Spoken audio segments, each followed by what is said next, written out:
Top quality और consistent performance के लिए सिर्फ सिल्वर पंप। टॉप क्वालिटी और कंसिस्टेंट परफॉर्मेंस के लिए सिर्फ सिल्वर पंप, नाम याद रखना।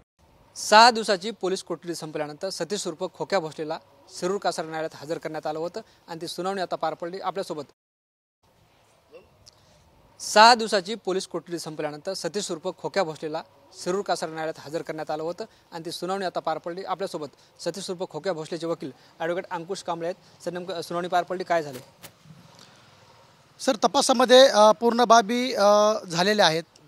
सर्व जे काही त्यांनी पिशार मागितला होता ते पूर्ण बाबी पूर्ण झाल्यामुळे आता न्यायालयाने त्यांना एमशार केलेला आहे। 14 दिवसाची न्यायालयीन कोठडी सुनावलेली आहे।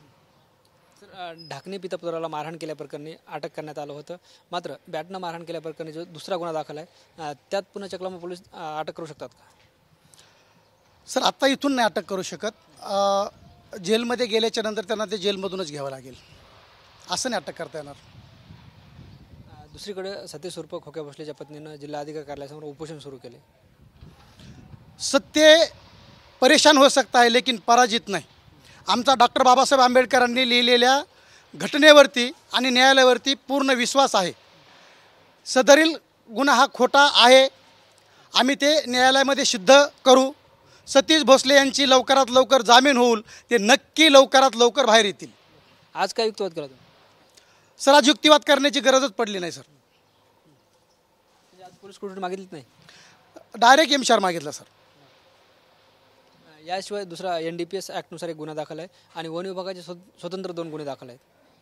सर, वन विभागाच्या गुन्ह्याच्या बाबतीमध्ये पारधी समाज जो आहे त्यांचा हा शिकार करणे हा खानदानी व्यवसाय आहे।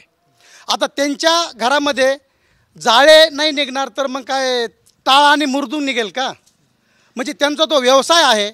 आणि सगळ्यात महत्त्वाची गोष्ट अशी आहे की असं म्हणतात की हरणं मारायचे। सर, एक गोष्ट आहे की जाळ्याने हरणं पकडत नाहीत, फाशे पारधी हरणाला फाशे लावावं लागतात। जाळ्यामध्ये मासे पकडले जातात, जाळ्यामध्ये लावरं पकडले जातात, जाळ्यामध्ये चित्र पकडले जातात। त्यामुळे ते जे जाळे मिळालेले आहेत ते त्यांचा खानदानी पारंपरिक व्यवसाय असल्यामुळे मासे पकडायचे, चित्र पकडायचे, लावरे पकडायचे ते जाळे आहेत। सर, आपण बघतो हे होते सतीश उर्फ खोक्या भोसलेचे वकील। आज न्यायालयात हजर केल्यानंतर सतीश उर्फ खोक्या भोसलेला 14 दिवसाची न्यायालयीन कोठडी सुनावण्यात आल्याची माहिती त्यांनी दिली। कॅमेरा पर्सन आप्पासाहेब मोरकरसह ज्ञानेश्वर लोंढे, TVN मराठी, शिरूर कासार, बीड।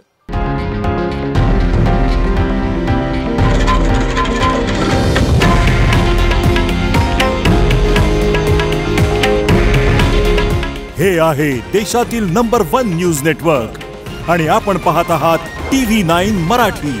काळजी तुमची, हित महाराष्ट्राचं।